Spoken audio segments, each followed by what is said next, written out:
Hey, welcome back. So today I'm going to show you how I HVLP spray these cabinet bases.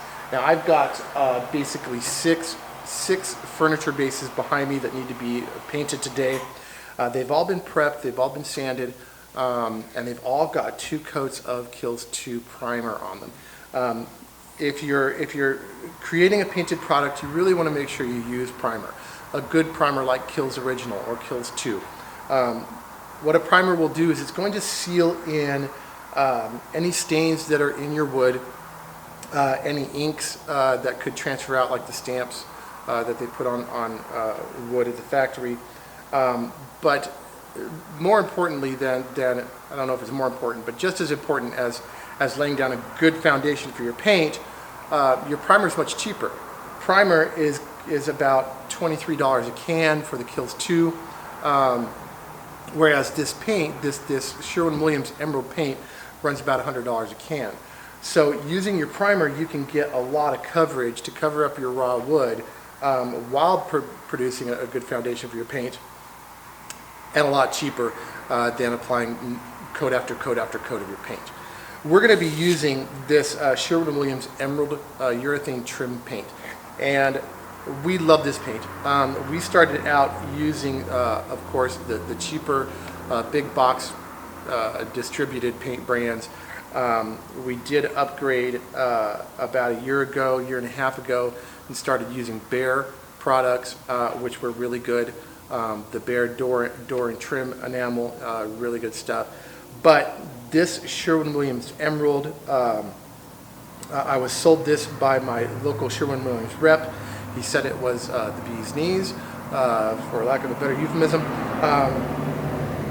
and I said, okay, I'll try it, and we got this, and we haven't gone back. This is a great paint. It sprays beautifully. Now the specs on this Emerald urethane trim paint from Sherwin-Williams says that you're not supposed to reduce it, and you're supposed to shoot this out of a 2.0 tip, 2.0 millimeter tip. On your gun. I don't know if that's 2.0 millimeters, it may not be. But anyway, a 2.0 tip. I do not have a 2.0 tip, I have a 1.8 tip. And what that means is that I have trouble spraying this paint at full consistency. So despite the fact that Sherwin-Williams data sheet recommends that you do not reduce this, I am going to reduce this. I'm going to reduce this about 5% just using regular water. And it's still going to spray absolutely beautifully. So let's do that. Let's reduce this down to a consistency that will spray through our gun nicely. So always make sure you come in here and you stir up your paint really well before we use it.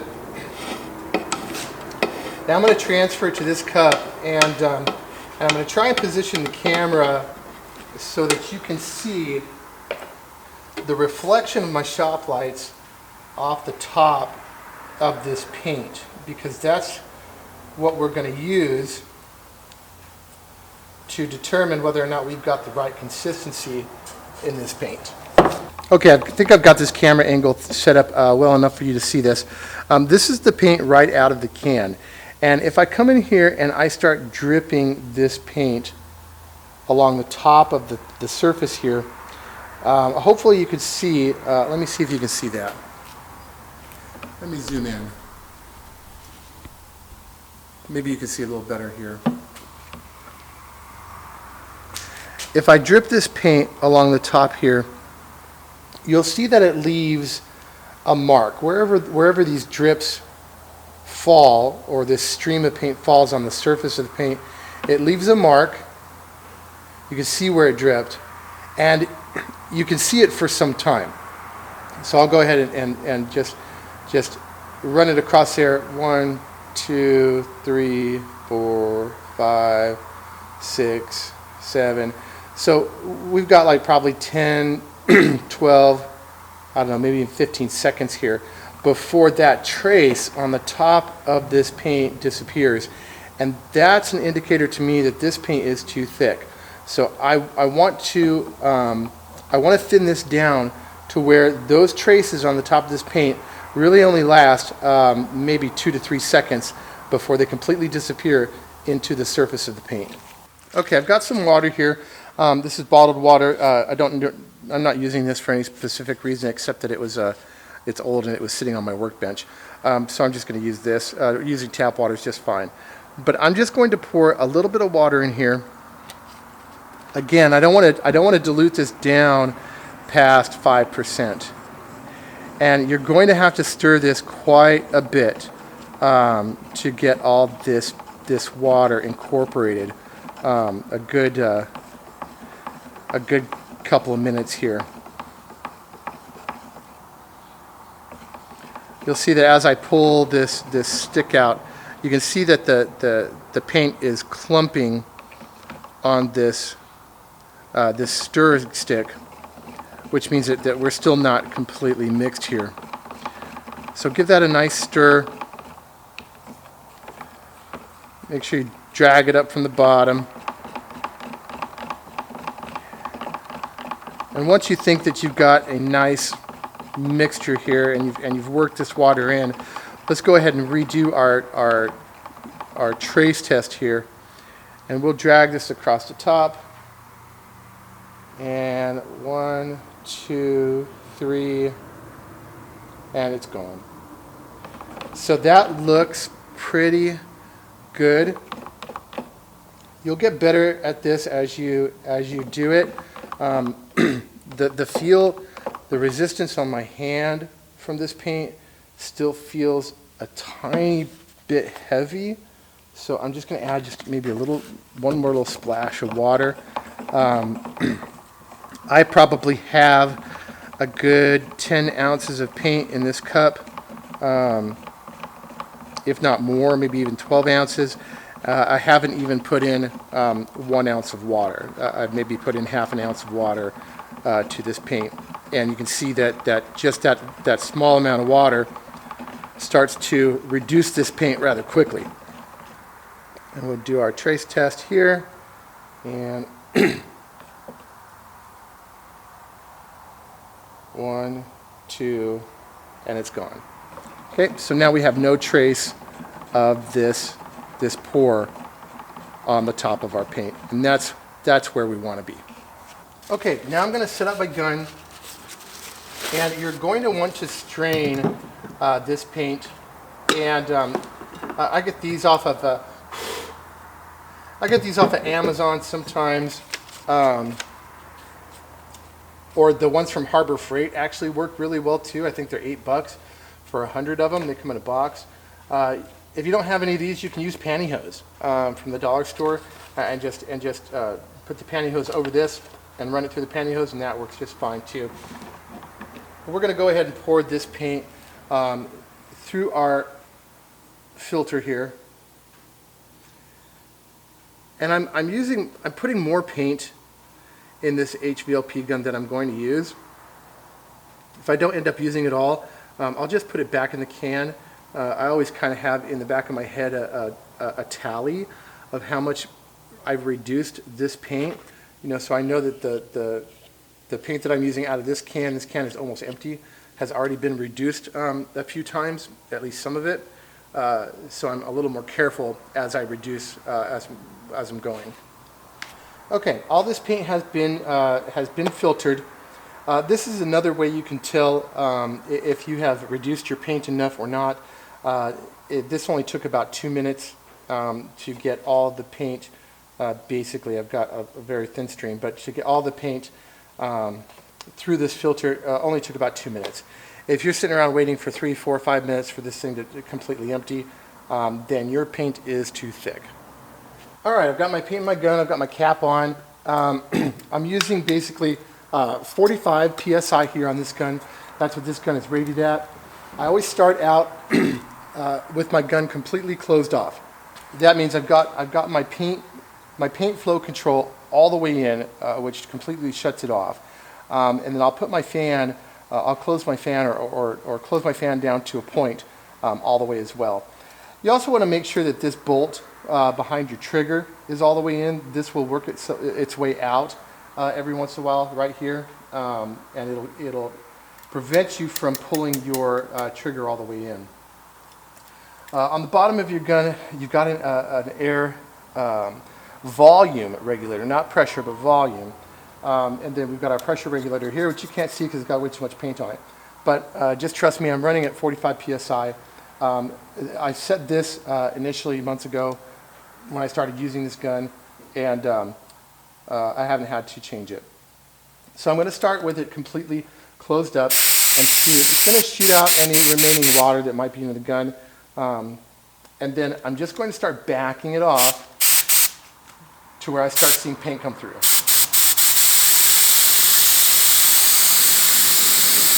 Okay, I've got paint coming through there. And now I'm going to adjust my fan. And what I want is about a 6-inch fan from 6 inches away. And that's what I've got.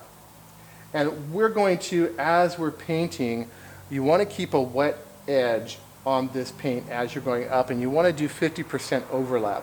So as we're going to be spraying at an overlap each time.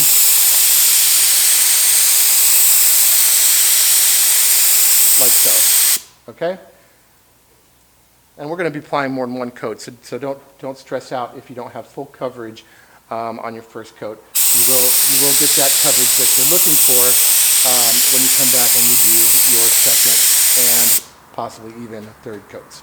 All right, so our gun's ready, and I put everything on these rounds here in the shop, which we have a ton of. They're just super useful. So makes it easy. It almost acts as kind of a rudimentary Lazy Susan, where I can put it on here and I can just spin this cabinet around while I'm painting it. Now, some people like to start from the top, some people like to start from the bottom. You know, I switch it up, I guess, but most of the time I like to try and start from the bottom and work my way up. But before that, I usually bring my fan down. I know just by experience that from totally closed, about a quarter of a turn, 1/3 of a turn puts me right where I want to be on my fan. So I'll close it down to a point, and I'm going to spray these inside areas that are the hardest to get to. I'm going to spray those first. So I'll come in here and just spray those inside areas. And then I'll give it a 1/3 turn, and I'll start spraying this from the bottom. And you want to come down. It's going to be tempting for you to start straight on like this, but you don't want to. You want to actually start up or a bit down, because you're going to remember you're going to do 50% coverage passes, and we want to make sure that we hit that area twice, not once.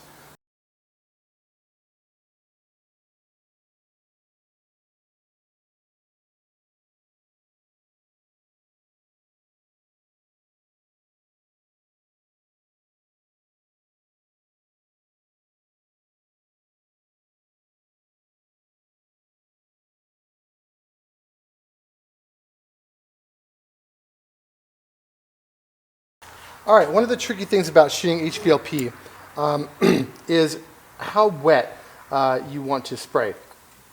If you don't spray wet enough, the paint won't be thick enough to auto-level or to self-level itself. And if you spray it too thick, you're going to get drips and runs. So I've set up the camera and my light here, hopefully in a way that allows you to see the reflection of my shop light off this face here, or this rail of this base. And you can see about how wet I spray.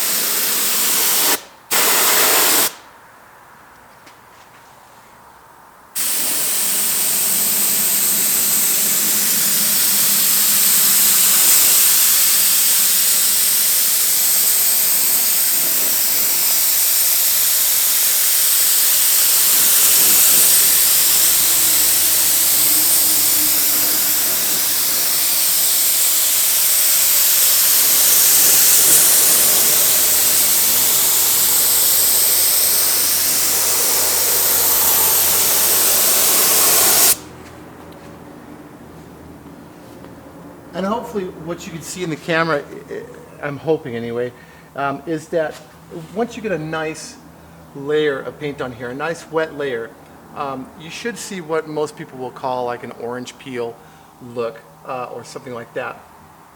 And that will self-level and this will dry very beautifully.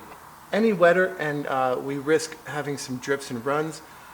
Any drier and the paint's not going to dry nice and flat and smooth because it's going to dry too fast and it won't have enough paint or enough time to self-level. Okay, so this paint has been drying now about 30 minutes, 45 minutes. And as you can see, that orange peel that we had and that uneven texture has gone away. And now all we've got is this nice, really smooth finish. And as this paint hardens, it's going to get even smoother and very, very, very hard and durable.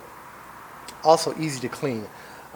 This will get another light sanding, which I'll probably do at 300 just to take off any little burrs.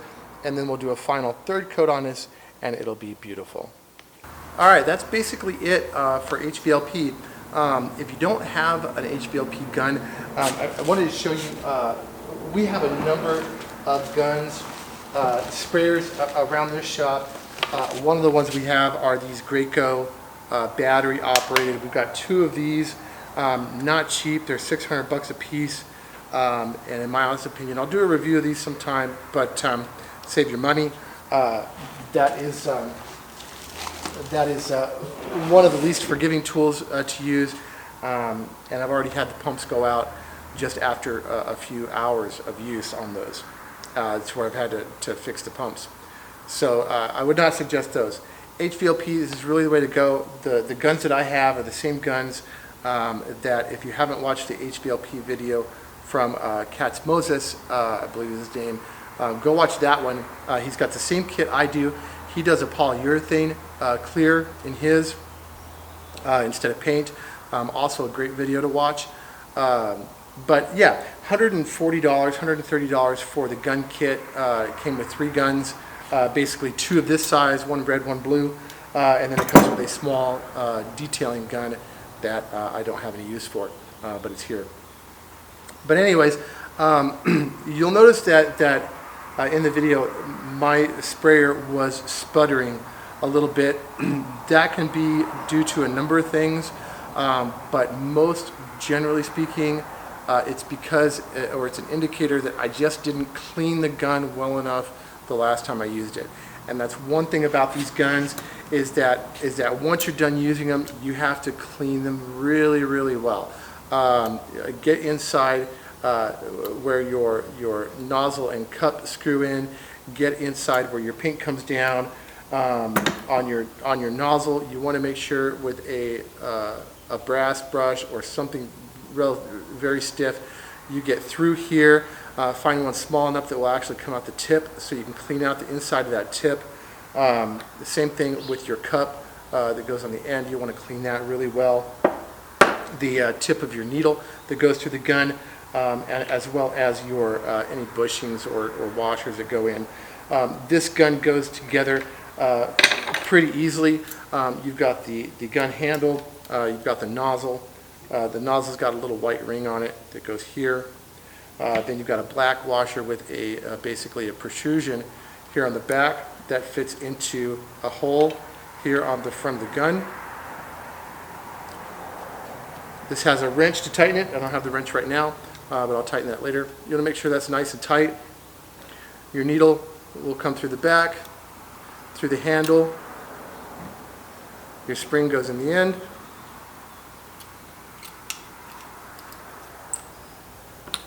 And then put your cup back on when you're ready.